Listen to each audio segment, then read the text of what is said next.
आपके पास हाजिर है। अगर आपने हमारा चैनल प्रचार सब्सक्राइब नहीं किया तो ज़रूर इसको सब्सक्राइब करें। आज बात करते हैं पाकिस्तान में अमन और अमान की सूरत हाल, सिक्योरिटी की क्या सूरत हाल है और पाकिस्तान के ख़ासकर अफ़गानिस्तान के साथ जो ताल्लुकात हैं उतार चढ़ाव का शिकार है और पाकिस्तान में एक ऑपरेशन भी चल रहा है और बहुत बड़ा ऑपरेशन है। तो इस पर बात करते हैं। आज हमारे मेहमान हैं अब्दुल्ला खान मेमन, इनसे बात करते हैं। इनका बहुत शुक्रिया, इन्होंने वक्त दिया। तो अब्दुल्ला खान क्या कहेंगे?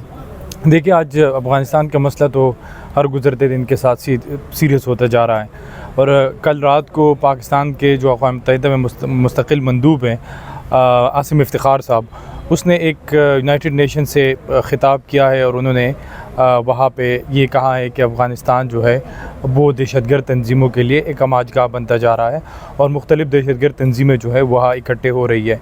जबकि उसके साथ साथ उन्होंने मुतालबा भी किया कि जो मजीद ब्रिगेड है और बलूच लिबरेशन फ्रंट है उसको उस खुसूसी कमेटी के ज़रिए बैन किया जाए। जबकि इसके साथ साथ पाकिस्तान ने भी अफ़गानिस्तान को ये पैगाम दिया है कि या तो इन दहशतगर्द तंजीमों के ख़िलाफ़ कार्रवाई करें या जो है वो या पड़ोसी के साथ रहें या इन दहशतगर्द तंजीमों के ख़िलाफ़ कार्रवाई करें। तो ये तो पाकिस्तान की जानिब से मैसेज है।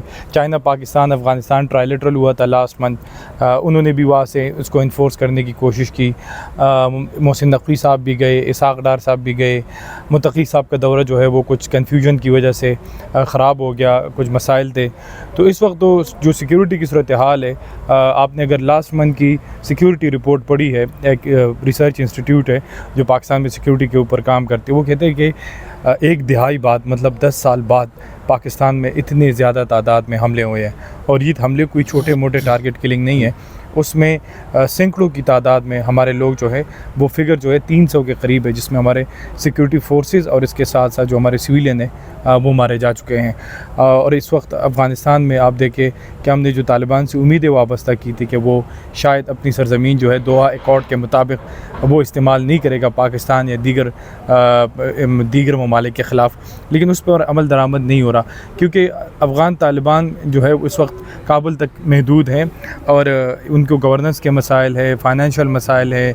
इसके साथ साथ अफ़गान महाजरीन का एक पूरा कैब जो यूरोप से, ईरान से, पाकिस्तान से जा रहा है, उनकी रिहेबिलिटेशन का एक प्रोसेस जो है वो चल रहा है।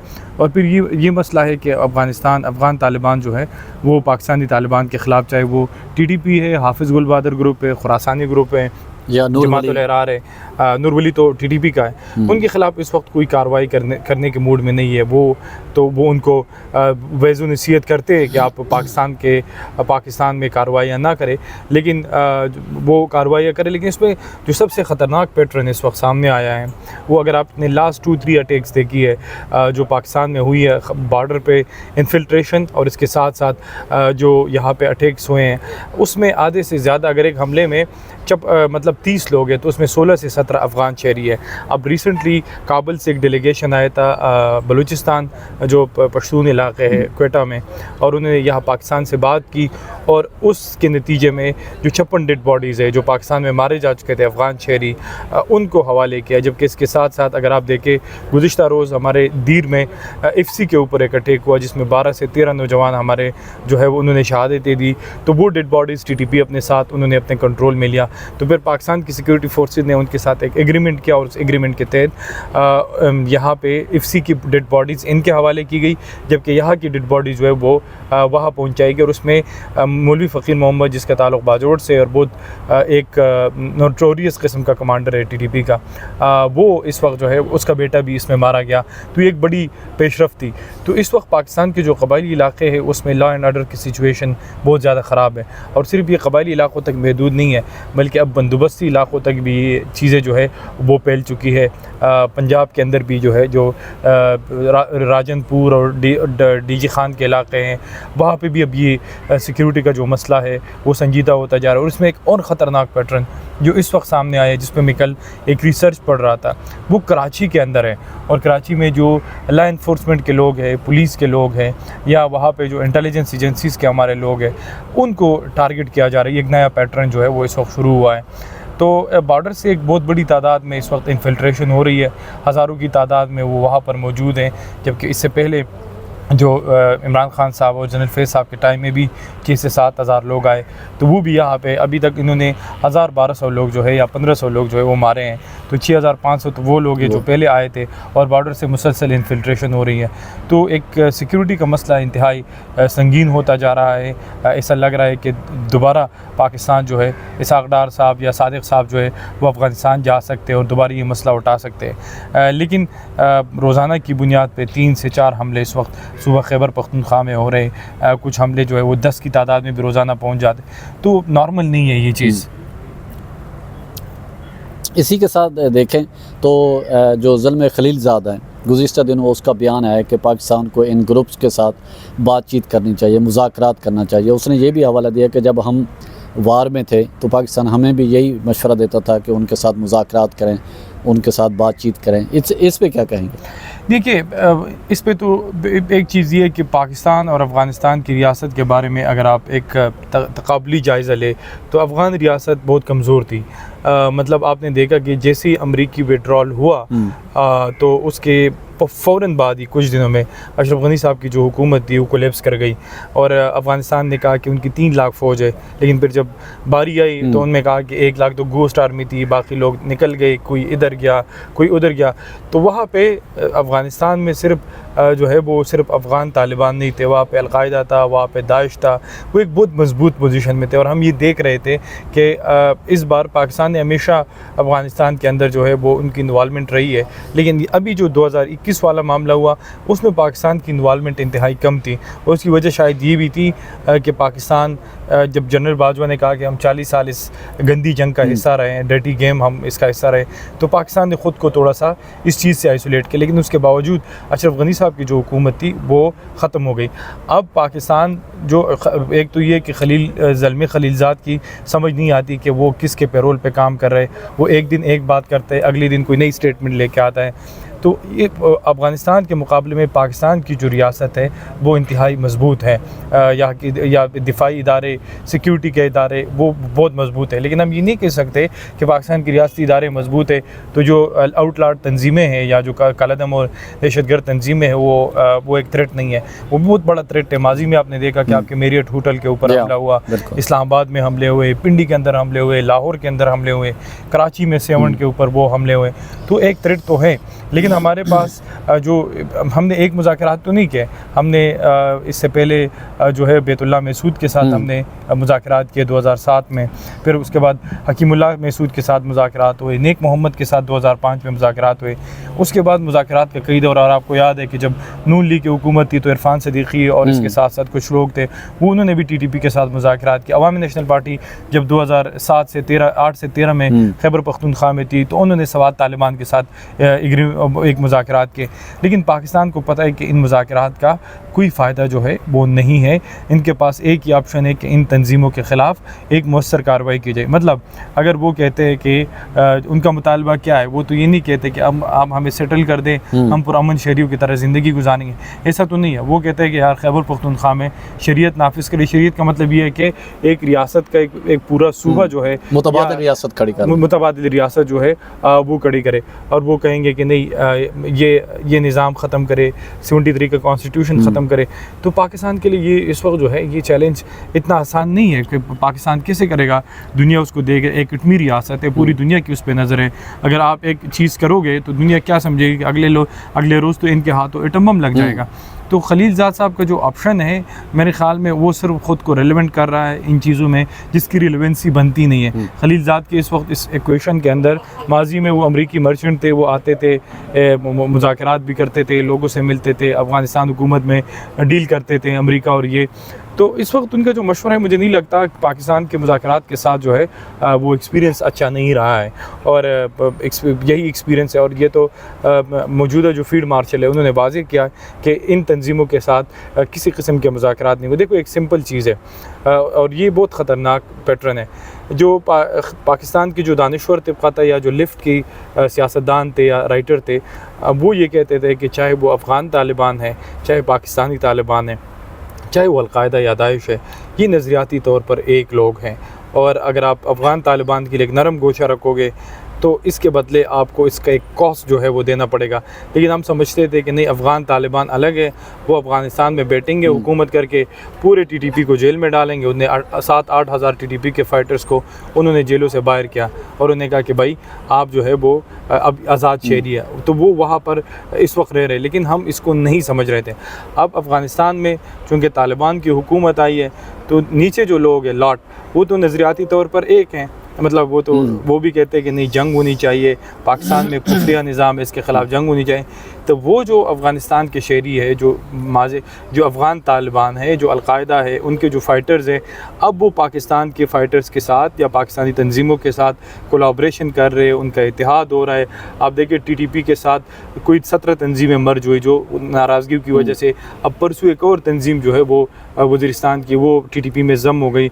और इसके साथ साथ TTP के न सिर्फ BLA के साथ उनका एक अलायंस, उनके साथ बातचीत जारी है, इसके साथ साथ वो मुख्तलिफ़ चीज़ों, मुख्तलिफ़ तंजीमों के साथ एक अम्ब्रेला बनाने की कोशिश कर रहे हैं कि ताकि वो पाकिस्तान के लिए एक चैलेंज जो है वो बना सके। तो नज़रियाती तौर पे वही लोग, अब वो लोग जंग उधर ख़त्म हो गई है, तो वही फ़ाइटर जो है अब वो पाकिस्तान का रुख कर रहे हैं। और अफ़गान तालिबान के लिए भी एक चैलेंज है। एक तो ये है कि एक नुक्ता हम बार बार उठा रहे हैं कि बॉर्डर फेंसिंग के बावजूद इतनी बड़ी तादाद में इन्फिल्ट्रेशन कैसे हो रही है। तो हमें तो ये कि हमें बॉर्डर मॉनिटरिंग सिस्टम को मज़ीद मजबूत करना होगा, एक मरबूत इंटेलिजेंस निज़ाम लाना होगा जिसमें आपके तमाम एजेंसीज़ हो। तो इस वक्त जो सूरत हाल है वो पाकिस्तान भी पहली बार, हमें ऐसा लग रहा है कि पाकिस्तान पहली बार across the board with zero tolerance policy, with excluding with good and bad Taliban, वो कार्रवाई जो है वो इन तंजीमों के ख़िलाफ़ जो है वो कर रहे हैं। लेकिन ये चीज़ इतनी ज़्यादा हो गई है कि अफ़गानिस्तान उनके लिए एक पैराडाइज़ बन चुका है। और फिर इसके साथ साथ जो कबायली इलाके हैं उसमें ये जो अमेंडमेंट हुई है और उसके बाद रिफॉर्म्स आए, फाटा का इंज़माम हुआ, उसके बाद वहाँ पे गवर्नेंस के ऊपर या वेलफेयर के ऊपर इतनी तवज्जो जो है वो नहीं दी गई, जिसके असरात जो है वो हमें आ रहे हैं। अब आप देखिए कि वहाँ की पुलिस या वहाँ की जो फोर्सेस है, खैबर पख्तूनख्वा की पुलिस बहुत बहादुर है, लेकिन कबायली इलाकों की जो पुलिस है उनके पास तो असला ही जदीद नहीं है, वही AK-47 है। लेकिन दूसरी तरफ तालिबान के पास वही असला है जो अमेरिका छोड़ के गया, 10 से 20 अरब डॉलर का असला था, उसमें जदीद लेज़र गन है, उसमें स्नाइपर्स है जदीद, उसमें जदीद कैमरों वाले गन है, ड्रोन इस्तेमाल कर रहे हैं, कॉपर इस्तेमाल कर रहे हैं। तो आपके जो कबायली इलाकों की पुलिस या वहाँ के जो मतलब लीवीज़ और खासदार फोर्स थी वो तो पुलिस में मर्ज हो गई, तो उनके पास तो बेसिक ट्रेनिंग ही नहीं है, वो तो आके भर्ती होते थे। तो उनके लिए इन सूरत हाल को कंट्रोल करना मुश्किल है। आप देखिए कि जो खैबर पख्तूनख्वा के दीगर अजला के जो बंदोबस्ती इलाकों की पुलिस है वो मुकाबला कर रही है, TTP के लोग आते हैं, वो हमला करते हैं, 7 से 8 घंटे मुकाबले, क्योंकि एक तो इनके पास असला है, दूसरा वो ट्रेन है, तो वहाँ के लोग तो ट्रेन ही नहीं है। तो यही वजह है कि पुलिस की ट्रेनिंग पे भी कोई तरबियत, तो वहाँ पे इस वक्त एक चैलेंज है और इन्फिल्ट्रेशन हो रही है। कबायली इलाकों के अंदर बहुत सारे मिनरल्स के जो कान हैं वो इन कालादम तंजीमों ने बंद किए हैं। वो कह रहे कि हमें इसमें आपने परसेंटेज या हिस्सा देना होगा। रियासत बिल्कुल बेबस नज़र आ रही है, वहाँ से जो मिनरल्स की सप्लाई है वो तकरीबन मुअत्तल है, फिर वहाँ से जो बिज़नेसमैन है उसको एक्सटोर्शन के लिए अगवा किया जा रहा है। तो मैं अगर कहूँ कि बलूचिस्तान के बाद अगर इस वक्त पाकिस्तान में बिल्कुल वो जंगल का कानून है और इस वक्त अमली तौर पर वहाँ पर रियासती अमलदारी ख़त्म हो चुकी है, तो वो पाकिस्तान के कबायली अजला है। अच्छा सर, आप क्योंकि इंटरनेशनल लेवल पे भी बड़ी गहरी नज़र रखते हैं, पिछले दिनों सुनने में आया है कि अमीर मुत्तकी का, जैसे आपने हवाला दिया कि उन्होंने कहीं विज़िट करना था, तो उनको अफ़गानिस्तान काबुल एयरपोर्ट पे 1 घंटा रोक दिया गया कि आप नहीं जा सकते। और मेरे ख्याल में जो वज़ीर दिफ़ा है वो शायद बुरहानुद्दीन रब्बानी ग्रुप के हैं या उनके बेटे हैं। जी बिल्कुल। इस हवाले से क्या खबर है? देखो, एक तो ये कि एक चीज़ को अंडरस्टैंड करने की ज़रूरत है। मुत्तकी साहब जब आ रहे थे तो ये अफ़गान तालिबान कतर भी जाते, दोहा जाते थे मुज़ाकरात के लिए, जब ये अशरफ गनी साहब की हुकूमत थी। तो जब ये जो प्रोस्क्राइब्ड ऑर्गेनाइजेशन होती है या जो कालादम तंजीमें होती है, ये जब अक़वाम मुत्तहिदा जो है वो अपने ब्लैक लिस्ट में डाल लेती है, जिस तरह BLA है अभी डाला है, या इसके अलावा मजीद ब्रिगेड है, तो उसके बाद इन पे ट्रैवल रिस्ट्रिक्शंस लग जाती है। तो ट्रैवल रिस्ट्रिक्शन जब लग जाती है तो फिर जब अब चूँकि ये चीज़ें थोड़ी नॉर्मल हो गई, अमेरिका मतलब एक दोहा अकॉर्ड के बाद तालिबान की हुकूमत आ गई, अब वो हुकूमत का हिस्सा है, बहुत सारे ममालिक ने उसको सफारती तौर पे तस्लीम भी कर लिया। तो जब भी वो किसी मुल्क में किसी मुल्क का दौरा करते हैं, अगर पाकिस्तान का वो दौरा कर रहे हैं तो पाकिस्तान को यूनाइटेड नेशन के उस बॉडी से इजाज़त लेनी पड़ती है कि अमीर ख़ान मुत्तकी जो है, क्योंकि इस वक्त वो यूनाइटेड नेशन के ट्रैवल रिस्ट्रिक्शंस के ऊपर है। तो लास्ट टाइम अमेरिका नहीं चाहता था कि या अक़वाम मुत्तहिदा की उसमें मंशा शामिल नहीं थी कि अमीर ख़ान मुत्तकी जो है वो पाकिस्तान आए, तो यूएन ने उसको ट्रैवल करने की इजाज़त नहीं दी। सेम जो वह मुत्तकी साहब के साथ हुआ एयरपोर्ट पे, वो यही है कि काबुल एयरपोर्ट पे हुआ। हाँ बिल्कुल, काबुल एयरपोर्ट पे हुआ, लेकिन उन्होंने तो निकलना है अपने बॉर्डर से, अपने एयर स्पेस से दूसरे एयर स्पेस के लिए। तो जब दूसरे एयर स्पेस के लिए जाना है तो उनके लिए वो यूएन की सैंक्शन की जो बॉडी है उससे इजाज़त लेनी होती है, रिटन का अप्रूवल लेनी होती है, लेकिन वो मुत्तकी साहब के पास नहीं थी। तो इस वजह से वो इस वक्त ट्रैवल नहीं कर सकते। अफ़गान तालिबान ने जो वादे किए थे कि वो इतनी सख्त 90s वाले तालिबान नहीं होंगे, एजुकेशन के ऊपर पाबंदियाँ नहीं लगाएंगे, इन ह्यूमन लॉज जो है वो नहीं लाएंगे, लोगों को human rights, massive human rights violation नहीं करेंगे, उनमें से किसी चीज़ के ऊपर उन्हें अमल दरामद नहीं किया। उन्होंने जो दोहा अकॉर्ड में जो सबसे बुनियादी नुकता था वो सिर्फ पाकिस्तान के लिए तो नहीं था, मतलब जब अलकायदा ने वहाँ पे हमले किए 9/11, तो उन्होंने ये साफ कहा है कि आप हमें श्योरिटी दोगे कि आपकी सरजमीन किसी के ख़िलाफ़ इस्तेमाल नहीं होगी। तो वो वादा भी उन्होंने पूरा नहीं किया, क्योंकि इस वक्त अगर वो चाहते भी है तो उनके लिए मुमकिन नहीं है, क्योंकि अफ़गानिस्तान में दर्जनों की तादाद में इस वक्त दहशतगर्द तंजीमें हैं। अफ़गान तालिबान के पास उतने रिसोर्सेज नहीं है या वो इतने इक्विप्ड नहीं है कि वो उनका मुकाबला कर सके, तो वो आंखें भर के, तो ये एक आंखें बंद करके वो चीज़ों को देख रहे, बयानात दे रहे, वर्बली एश्योरिटीज़ दे रहे पाकिस्तान के ख़िलाफ़ कि नहीं। कि ये तो नहीं है कि अंदर से तालिबान भी खौफज़दा हैं कि भाई हम अगर इनके ग्रुप्स के ख़िलाफ़ कोई कार्रवाई करेंगे तो ये सारे ग्रुप्स फिर हमारे खिलाफ इकट्ठे। देखिए वो इस वक्त जो है ना, जैसे मैंने शुरू में कहा कि गवर्नेंस के मसाइल हैं, फाइनेंस, देखो वो लड़ रहे थे, वो माली गनीमत आता था, खाना मिल जाता था, वो खाना खा लेते थे, गार में रात गुजारी, कमरे में गुजारी, उनके ऊपर कोई रिस्पॉन्सिबिलिटी नहीं थी। अब वो एक रियासत चला रहे हैं, एक हुकूमत में है, तो इस वक्त उनको शदीद मसाइल का सामना है। फाइनेंशियल मसाइल है, गवर्नेंस के मसाइल है, एडमिनिस्ट्रेटिव मसाइल है, लोगों के ह्यूमन रिसोर्स के मसाइल है, कि जो क्रीम थी अफ़गानिस्तान की जिन्होंने बाहर की यूनिवर्सिटियों से पढ़ के सर्व किया, वो यहाँ से एक एक करके हज़ारों की बल्कि लाखों की तादाद में भाग गए। तो इस वक्त रियासत चलाने के लिए उनके पास बुनियादी ढांचा नहीं है। मतलब आप अंदाज़ा लगाए कि यहाँ पे उनका इससे 1 किलोमीटर दूर सफारत खाना है, अब उसके पास वो स्टाफ नहीं है जो पासपोर्ट को प्रोसेस कर सके, तो वो मतलब निज़ाम कैसे चलाएंगे? तो निज़ाम का मसला है। अगर वो इस कहते हैं कि यार अब वो आहिस्ता आहिस्ता अगर वो डिलीवर नहीं करेंगे तो वो इर्रेलेवेंट हो जाएंगे, वहाँ पे लोगों का गुस्सा आएगा, लोग जो है ये अनपॉपुलर हो जाएंगे वक्त के साथ साथ। तो वो इन मसाइल को देख रहे, ऊपर से अगर वो अपने लिए नया इकट्ठा बोलेंगे, वो TTP के ख़िलाफ़ लड़ेंगे, दाइश के ख़िलाफ़ लड़ेंगे, या उसके अलावा खुरासानी ग्रुप या हाफिज़ गुल बहादुर ग्रुप या अल-कायदा के ख़िलाफ़ जो है वो लड़ेंगे, तो उनके लिए एक नया महाज खड़ा हो जाएगा। उनके पास अपने अभी इतने रिसोर्सेज नहीं है कि अपने अफेयर्स को चला सके, तो वो एक नया इशू उनके लिए। तो इस वक्त उनकी पूरी तवज्जो इस पे कि कुछ ना कुछ जो है लोगों के लिए डिलीवर कर सके, लेकिन वो ना डिलीवर कर रहे हैं वो इस वक्त, और न ये सिक्योरिटी का मसला जो है वो हल कर रहे हैं। बल्कि उन्होंने तो, मैंने 2-3 लोगों से पूछा, जब मोहसिन नकवी साहब गए थे और उसके बाद इसाक डार साहब गए, तो उन्होंने खुल कर कहा कि भाई हम सिर्फ हेलीकॉप्टर चला सकते हैं, इसके अलावा हमारे पास कोई टेक्नोलॉजी नहीं है। आपके पास बेहतरीन इंटेलिजेंस एजेंसीज़ है, आपके पास जदीद असला है, तो मेहरबानी करके आपको जिधर नज़र आए, हमारे बॉर्डर पे नज़र आए, जिधर भी नज़र आए, आप खुद मारें, कार्रवाई कर सकते। तो इससे आप अंदाज़ा लगाए कि वो कितने बेबस है इस चीज़ के ऊपर, कि वो पाकिस्तान को कह रहे हैं कि आप खुद ही इनके ख़िलाफ़ कार्रवाई करें। लेकिन एक थ्रेट है, एक ख़तरा है इस वक्त रियासत के ऊपर मंडला रहा है। और अगर मतलब इस वक्त तक आप देखें कि हमारे पार्लियामान में उसके ऊपर कोई बहस नहीं हो रही।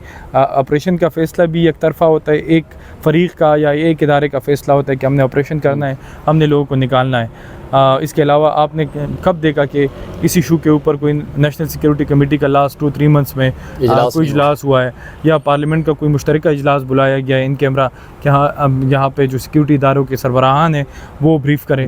तो नहीं है। तो इसका मतलब ये कि मौजूदा हुकूमत जो है वो उनको सिर्फ महदूद कर दिया गया क्लरिकल काम के लिए, बाकी उनके फ़ैसले वो कर रहे हैं कि भाई हमने करना है, ऑपरेशन करना है, लोगों को निकालना है, ये फ़ैसले उनके हैं। जी नाज़रीन, आपने सुना और अपने जो कीमती ख़यालात हैं उसका ज़रूर इज़हार कीजिएगा, और आप जो अपनी तजवीज़ और जो इसको मज़ीद बेहतर और मौसर कर सकते हैं तो उसमें ज़रूर अपनी राय दें, और इंशाअल्लाह ताला ज़रूर उस पर अमल भी